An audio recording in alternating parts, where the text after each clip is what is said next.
Sejam todos bem-vindos, quem está aqui no presencial e quem está no online. Meu nome é Karine, sou uma mulher branca, cis, tenho cabelos castanhos com algumas luzes e estou vestindo um macacão preto.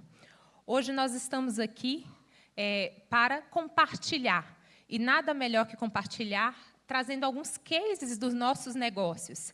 E vamos iniciar essa tarde com alguns cases. Ainda temos 2 rodadas de case e mais 3 painéis super interessantes aí voltados para o tema de atração, desenvolvimento, engajamento e também sobre saúde. Por isso, convidamos a todos vocês, com a mesma energia aí pela manhã, recebermos aqui ao palco. Eu convido para a apresentação do case de atração, seleção e desenvolvimento a mediadora Flávia Silvia, diretora de Pessoas e Cultura da Bemisa.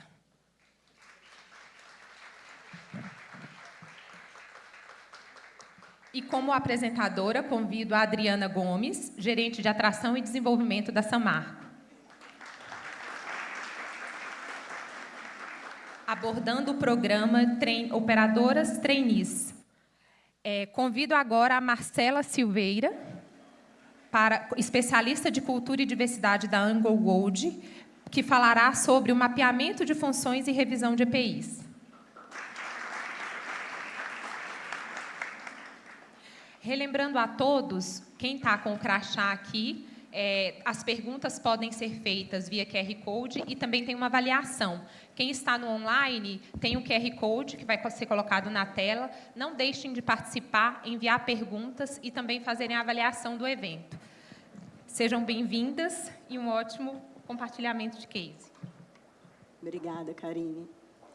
Bom, temos 2 desafios aqui. Logo após o almoço, né, conseguir a atenção de vocês, e o outro, a minha voz está um pouco rouca. Eu vou me autodescrever, eu sou uma mulher cisgênero, tenho 50 anos, sou branca, cabelos castanhos escuros, curtos, tenho um óculos de armação azul e estou vestindo calça e blusa bege. E agora, né, também complementando um pouco do que já foi dito aqui mais cedo, na parte da manhã, a gente sempre fica com a expectativa do que fazer, né? Quais os projetos, quais as iniciativas tomar, e nada melhor do que nesse fórum a gente debater alguns cases de sucesso, algumas iniciativas que vêm sendo implementadas pelas empresas e que muito bem a gente pode compartilhar e, enfim, trazer insights para a nossa realidade no dia a dia. Então, queria convidar, primeiramente, a Adriana para nos contar um pouquinho, né, da sua experiência na Samarco e como que o projeto se desenvolveu no que diz respeito à atração, seleção e desenvolvimento. Obrigada. Boa tarde a todos e todas. Eu sou Adriana, hoje responsável pelos processos de atração e desenvolvimento na Samarco. Eu sou uma mulher branca, com cabelos castanhos, estou vestindo uma calça preta e blusa branca, e vou falar um pouquinho para vocês de um dos nossos programas, que a gente chama aqui na Samarco de Programas Operadoras da Mina. A Samarco iniciou seu programa de diversidade. Vou dar um contexto só para vocês entenderem como que a gente chegou lá no programa de operadoras. Nós iniciamos o nosso programa de diversidade, equidade e inclusão há mais ou menos uns 3 anos atrás. Coincidentemente, no mesmo momento em que a gente assinou as cartas compromisso, né, com a UIN e também aqui com o IBRAM. E, naquele momento, a gente olhou para dentro de casa, para dentro das nossas demografias, e a gente percebeu vários gaps. E aí a gente resolveu trabalhar 4 grupos minorizados. Então, a gente fala de gênero, de raça, do público LGBTI+, e pessoas com deficiência. E, ao longo desses 3 anos, a gente tem feito diversas ações para tentar sanar aquela deficiência dos números que a gente viu há 3 anos atrás. Em 2023, a gente estava exatamente no momento de retomada da ampliação das nossas operações. A Samarco estava passando de 30% para 60% da sua capacidade produtiva, e, com isso, a gente teve a oportunidade de trazer novos colegas, né, aí do mercado para nos apoiar na retomada das operações. E aí, um dos nossos desafios é ampliar o número de mulheres, principalmente nas áreas operacionais. Porque, quando a gente olha ali para a área de suporte, a gente até está confortável com o número de mulheres, mas, na operação, esse número ainda era muito pouco significativo. Então, a gente lança esse programa das operadoras de equipamento Mina, a gente abriu 25 vagas para a nossa unidade industrial de Germano, que fica em Mariana. E aí, um ponto muito relevante foi o patrocínio que a gente teve do gestor da Mina, naquela época, que topou o projeto. Na verdade, ele partiu dele a iniciativa, e ele falou: Adriana, se vocês me trouxerem mulheres apenas com a carteira de motorista C e D, eu topo treinar. E aí é interessante porque os vieses começam, às vezes, até da gente, né? E eu, na hora, pensei, falei, nossa, mas eu não devo achar, né, mulheres aqui na região, no interior de Minas, com essas carteiras, com esse tipo de qualificação.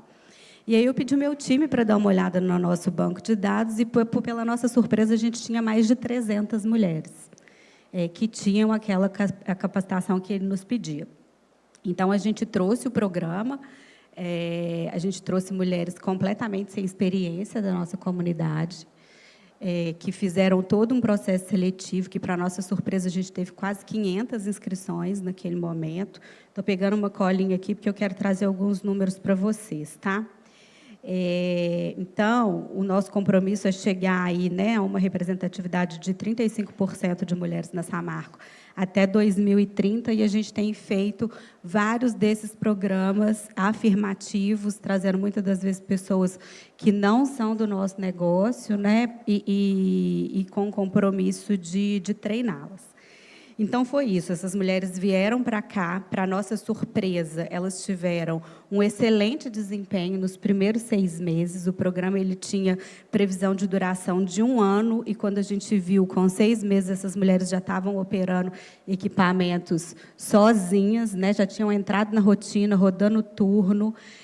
Ontem eu tive a oportunidade de conversar com um dos gestores, e ele me disse assim: Adriana, 1 ano depois, tem operadora que já está operando, inclusive, outra qualidade de máquinas muito maiores do que a que a gente treinou há 1 ano atrás.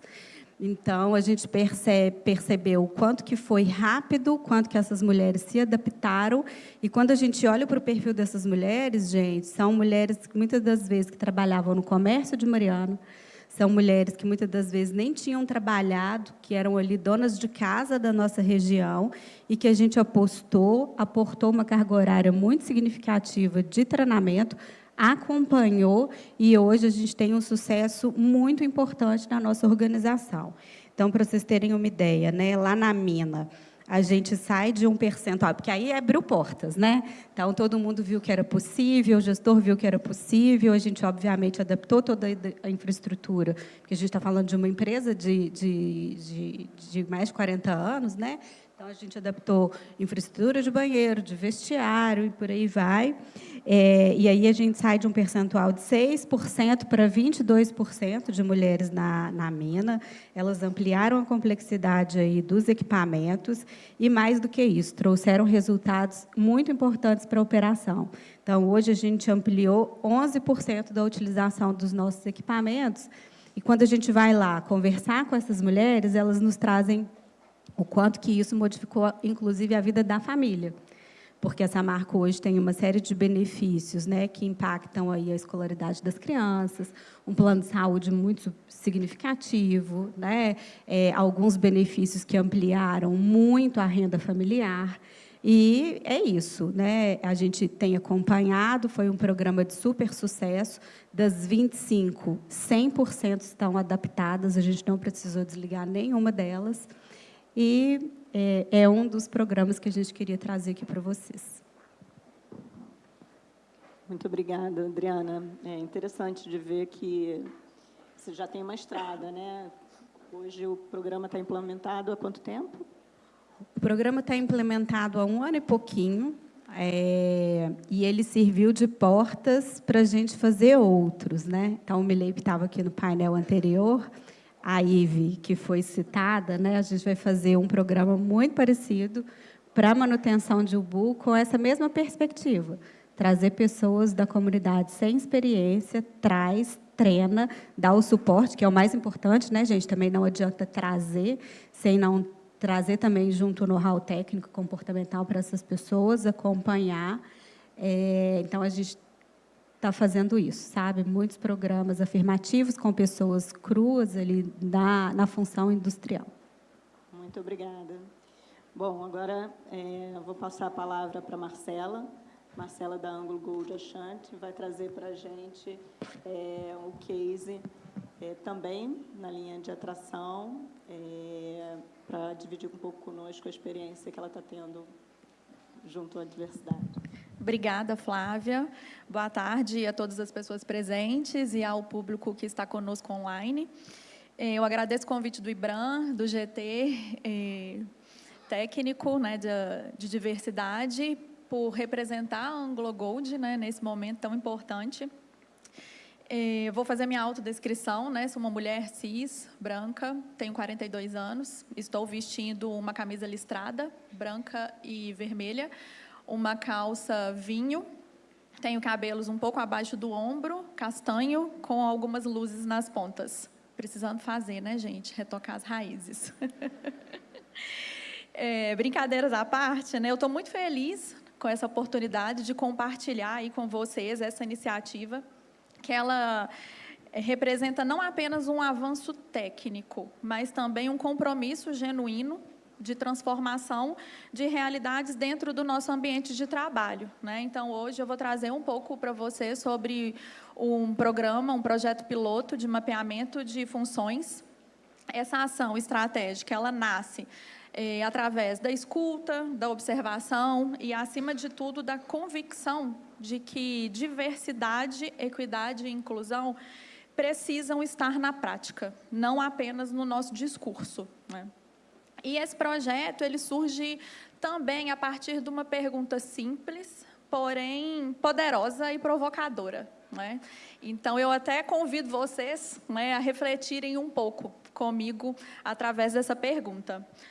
Então, nossas funções, nossos processos, os nossos equipamentos estão realmente preparados para acolher a diversidade de corpos, histórias e capacidades que compõem, de fato, a nossa sociedade? Inquietante, né? Pois é. A resposta honesta, né, que eu posso dar aí para vocês é que a gente está percorrendo um caminho, né? E esse caminho, exatamente o que a Anglo Gold Ashanti vem dando, é o primeiro passo. Então, hoje, nós estamos com um projeto piloto de mapeamento de funções, tanto operacionais quanto em áreas administrativas, que ele tem como objetivo identificar barreiras, mas também oportunidades para a inclusão desses profissionais diversos, né? E mais do que esse mapeamento técnico, né, que nós estamos fazendo, essa iniciativa ela tem a oportunidade de conectar diversas áreas. Então, a gente está falando de recursos humanos, de saúde, de higiene ocupacional, de segurança do trabalho, de ergonomia e de suprimentos. Essa atuação integrada, né, ela vai repensar algumas atividades, ela vai revisar os equipamentos de proteção individual e também adaptar os ambientes de trabalho, né? E aí eu pergunto para vocês, né, pensando lá atrás, quando eu e Luciana, né, tivemos a ideia de seguir, né, com esse projeto, e tivemos a grata surpresa do patrocínio do VP de Sustentabilidade, o Otton Villefort. E, na prática, gente, o que isso significa? Significa que a gente vai ter um olhar atento para as funções, com atenção aos detalhes. Significa que a gente vai compreender que há barreiras, sim, estruturais, que há barreiras ergonômicas que possam dificultar ou impedir o desempenho de uma atividade por uma pessoa com deficiência, independente de qual deficiência seja. Mas também significa que a gente vai entender que os EPIs, que serve para um trabalhador específico, eles podem não atender em quesitos de segurança, de conforto, e até de desempenho de pessoa para pessoa, seja por questões físicas, seja por questões de mobilidade, seja por questões de gênero, né? Recentemente, já tivemos algumas situações em que foi-se necessário a adaptação dos equipamentos para quê? Para que a gente proporcionasse uma melhor condição de trabalho e segurança para aquele empregado. Por quê? Porque o corpo desta pessoa, ou porque há uma necessidade muito específica e a gente está tratando, nesse caso, o ser humano como um indivíduo único, né? E a gente está realizando, né, como parte aí desse projeto, né, nós estamos realizando algumas visitas técnicas às áreas. Nessas visitas, a gente consegue realizar as escutas com os empregados, tanto empregados diversos, para a gente, de fato, entender lá na ponta o que eles passam, como que é o dia a dia. E essas experiências vão nos ajudar a construir as recomendações que vão ser práticas, viáveis e centradas nas pessoas, né? Então, o que a gente espera, né, ao final aí desse projeto? A gente espera que seja um diagnóstico robusto com as funções dessas atividades, né, as atividades por função, né, mas também a identificação de barreiras e possibilidades de inclusão. Recomendações de ajustes, além dessa análise específica de EPI, a intenção é que a gente desenvolva um catálogo com EPIs e fornecedores acessíveis e, de fato, inclusivos, né? Mas, mais do que isso, né, nós esperamos fortalecer a cultura de inclusão, com ações concretas, e essas ações, elas precisam estar alinhadas às nossas práticas operacionais e às nossas diretrizes, aos valores da nossa empresa, de respeito, segurança e diversidade.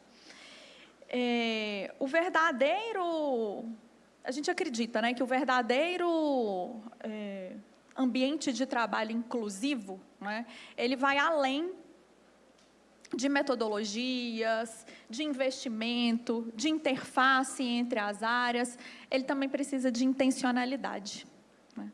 E, de fato, hoje, nós queremos deixar um legado. Nós não queremos simplesmente cumprir uma cota porque é legal. Nós queremos ir além. É um processo essencial, né, nas nossas operações também, para garantir que a gente valorize, que a gente acolha e que, sobretudo, a gente tenha outras formas de tratar a diversidade. Por isso, obrigada, Flávia. Eu acho que nós seguimos aí juntos para criar ambientes seguros, acessíveis e, acima de tudo, inclusivos, né? Muito obrigada.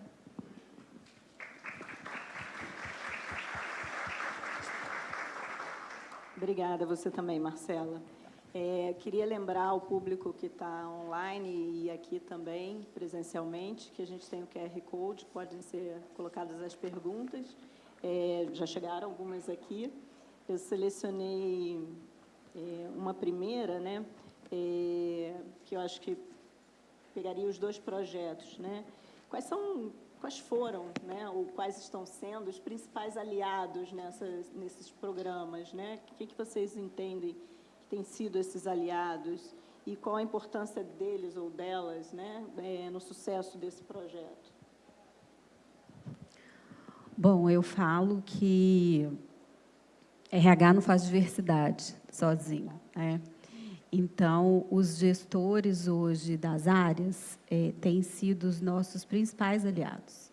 Como eu disse, esse projeto, né, das operadoras, se a gente não tivesse tido o patrocínio desses gestores, né, da alta liderança da organização, do nosso presidente, da diretoria, da nossa gerente geral de desenvolvimento humano e organizacional, a gente não tinha nem iniciado um programa. Porque são discussões muito profundas, né? Às vezes tem que mudar da infraestrutura aos viés inconscientes que a gente encontra na organização. Então, eu falo isso, assim, ter a alta direção como aliados, gestores das áreas operacionais, eu acho que é o primeiro ponto de partida para o sucesso de um programa, sabe? Só completando, né? Acho que a Adriana já trouxe muito bem. A partir do momento que a gente tira a diversidade como uma coisa de RH, né? E a gente coloca no centro do negócio, as coisas mudam. Né? Então, para esse projeto especificamente, né, ele não seria viável se a gente não tivesse como parceiros suprimentos, saúde, segurança do trabalho, ergonomia, higiene. O trabalho multidisciplinar, ele abre frentes. Né? E a gente começa a falar mais disso e fomentar essas discussões que, muitas vezes, elas não são confortáveis, né, no dia a dia, nos nossos ambientes aí de trabalho, mas elas que vão levar à mudança. Né? Então, sem essas áreas, sem esses aliados, né, e, obviamente, né, o patrocínio da alta liderança, né, a gente não conseguiria seguir com tantas mudanças, com tantos projetos que vão fazer diferença aí para o nosso futuro. Obrigada, Marcela. Tem uma pergunta aqui do Robson, que eu acho que é específico para a Adriana, né? Houve um choque comportamental entre os gêneros após a entrada das mulheres? Como foi trabalhado o mindset masculino? Olha, a gente tem trabalhado o público masculino antes mesmo das mulheres chegarem. Então, nessa área em específico, assim, a gente já vem trabalhando vieses e falando de diversidade com toda a organização já tem 3 anos, né? E sempre quando a gente tem oportunidade, em todas as trilhas de desenvolvimento, a gente traz o tema de diversidade, seja para o público operacional ou para a alta liderança, porque vai criando repertório, vai acabando um pouco com os vieses. No aspecto deste projeto em específico, a gente fez vários trabalhos antes delas chegarem com os operadores pares e com as lideranças. E eu acho que minimizou muito. Assim. Da parte da Samarco, e a gente, como eu te disse, a gente faz um acompanhamento muito próximo com elas, a gente não teve nenhum relato de dificuldade, muito pelo contrário. Assim, o que elas relatam é que elas foram muito bem recebidas. Mas a comunidade estranhou. Então, a gente tem relatos, por exemplo, de que o vizinho falou assim, você não vai dar conta, você só entrou porque você é mulher. Né? Então, assim, ainda tem um preconceito da parte de uma pessoa que, muitas das vezes, ainda não sabe sobre a importância do projeto, do programa, do quanto que a Samarco também estava apoiando no desenvolvimento, sabe? Mas eu acho que é importante preparar quem está internamente, para facilitar a chegada de fato. Né? Eu me lembro, vocês têm um glossário, né, super interessante, que já foi circulado, enfim, isso fez parte desse projeto anterior, de preparação do time para receber. Isso. A Mais Diversidade está aqui hoje, né? É o nosso parceiro aí no programa, a Érica, que é a coordenadora do tema, e a Karine, desenvolvem diversos materiais. E o meu time de desenvolvimento sempre coloca na pauta. Falamos sobre vieses, a gente tem um programa muito legal que chama Papo Entre Homens, que são só homens. E lá é um ambiente seguro, onde eles trazem o desconforto deles, do que está acontecendo, né? De como que muitas das vezes as pessoas não sabem se posicionar, ficam com medo, será que se eu falar isso é assédio, não é assédio? Então, a gente está preparando a organização. E a gente sente que está sendo leve, sabe? Marcela, uma outra pergunta que foi colocada aqui, no que diz respeito a pessoas com deficiência, a pergunta é um pouco mais longa, vou tentar resumir. Tem sido feito alguma coisa na linha para as deficiências não visíveis nesse projeto, ou, digo, de uma forma mais ampla na Anglo Gold? Excelente pergunta, Flávia. Eu acho que é um desafio não só para a Anglo Gold, mas para todas as empresas, né? Hoje, a gente tem uma certa dificuldade até para identificar essas neurodiversidades num processo seletivo ou para a pessoa se declarar, né? Através também do exame médico admissional. Então, a gente precisa desmistificar e tirar muitos vieses, né? Dentro do nosso grupo de afinidade de pessoas com deficiências e neurodiversidade, E nós temos algumas frentes de trabalho para serem implementadas ao longo desse ano, que vai, de fato, desconstruir esses vieses, trazer mais informação, né, trazer mais letramento, para que a gente consiga trabalhar de uma maneira mais efetiva. Mas ainda é um desafio, né, para a gente. Só um ponto que eu estou lembrando aqui, que é até engraçado, que às vezes a gente escuta assim, a chegada... A gente saiu, gente, de um percentual de 16% de mulheres, e com todas essas iniciativas, hoje a gente tem 24%.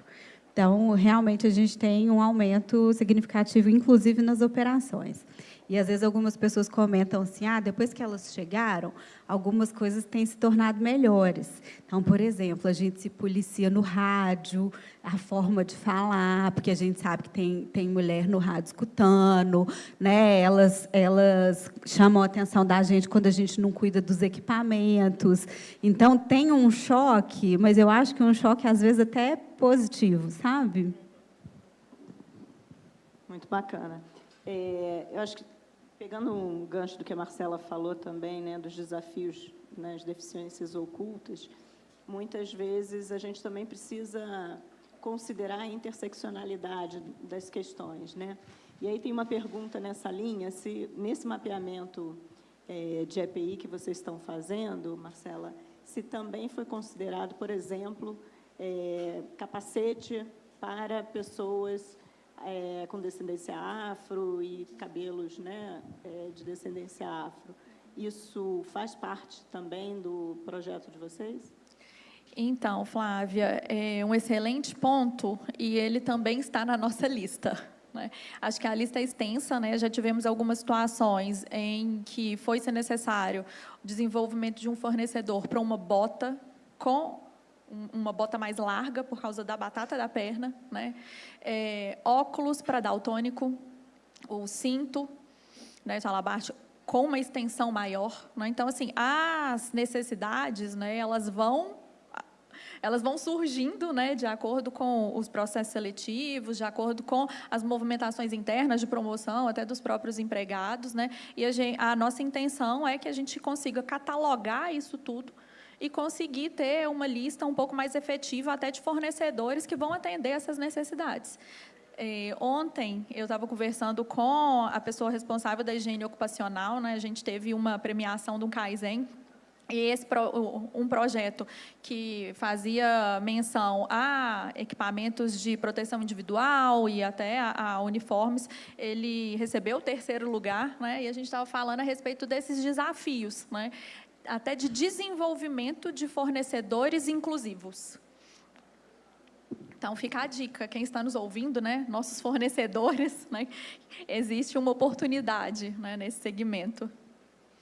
Que, se a gente não estivesse perto aqui do nosso tempo, né, final, seria uma próxima pergunta que chegou aqui do nosso público, não sei se online ou aqui junto à plateia, mas para a gente ir encerrando e passando novamente para você, Marcela, pegando esse gancho, né, deixa uma mensagem para a gente, e principalmente para aquelas pessoas, né, de empresas que estão ou buscando estender para sua cadeia de fornecedores, ou dentro da própria empresa, né? Que mensagem você daria aí como líder nesse projeto, nos desafios que você vem encontrando? Eu participei de um encontro de diversidade algumas semanas atrás, e é uma fala simples, mas eu acredito que seja uma fala muito poderosa, que a diversidade se faz em comunidade.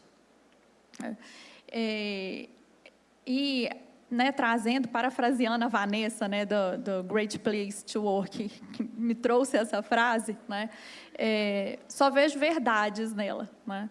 Eu entendo que, se a gente continuar seguindo com os projetos de fato forem genuínos e a gente quiser promover uma mudança, nós encontramos aliados, né, ao longo aí do nosso caminho.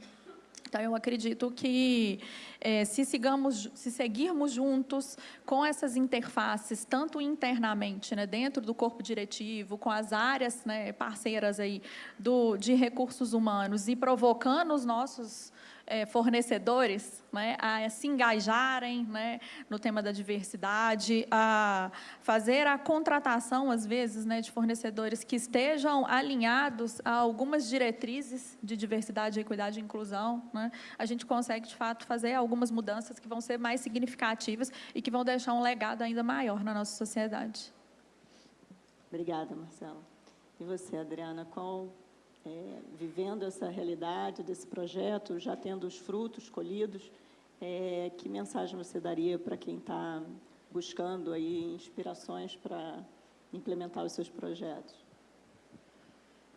Bom, acho que foi a Ana Sanches que falou mais cedo que diversidade é um caminho sem volta, né, gente? Então, acho que as empresas que ainda não iniciaram a sua jornada, ainda estamos em tempo. E o que eu falo é que a gente não precisa estar 100% preparado para iniciar. Na Samarco, a gente iniciou alguns projetos sem estar ainda com a infraestrutura 100% resolvida. Mas, se a gente for esperar para começar, a gente perde tempo e perde a oportunidade de transformar vidas, né? Isso que a gente vê com as operadoras, com o grupo de pessoas com deficiência, o quanto que discutir assuntos referentes ao público LGBTI+, tem refletido na casa, nas famílias dos nossos empregados de forma positiva, não tem preço. Tem alguns depoimentos que a gente escuta, né, nesses caminhos de desenvolvimento que a gente vem percorrendo, que às vezes eu falo com a Vera, eu falo assim, nossa, escutar isso dessa pessoa já pagou tudo que a gente investiu, né? Porque é muito bonito, é uma transformação de vida. Então, é isso, quem não começou ainda dá tempo e é muito importante. Tá joia. Muito obrigada, Marcela, Adriana, todos que estiveram aqui com a gente, participando. Muito gratificante ver, né, os projetos sendo realizados, e fico com a sua fala aí, né, que diversidade se faz em comunidade e não precisamos estar 100% prontos, né, que em comunidade a gente possa pensar assim também. Obrigada, gente. Obrigada. Obrigada. Gostaria de agradecer a vocês pelo excelente compartilhamento. Em meia hora, vocês conseguiram trazer, né, ações tão fluidas, robustas e que se conectam à cultura, né? Isso demonstra tudo que a gente vem falando hoje, né? Conexão de cultura, de estratégia e de uma cultura livre de assédio. Então, parabéns. Obrigada.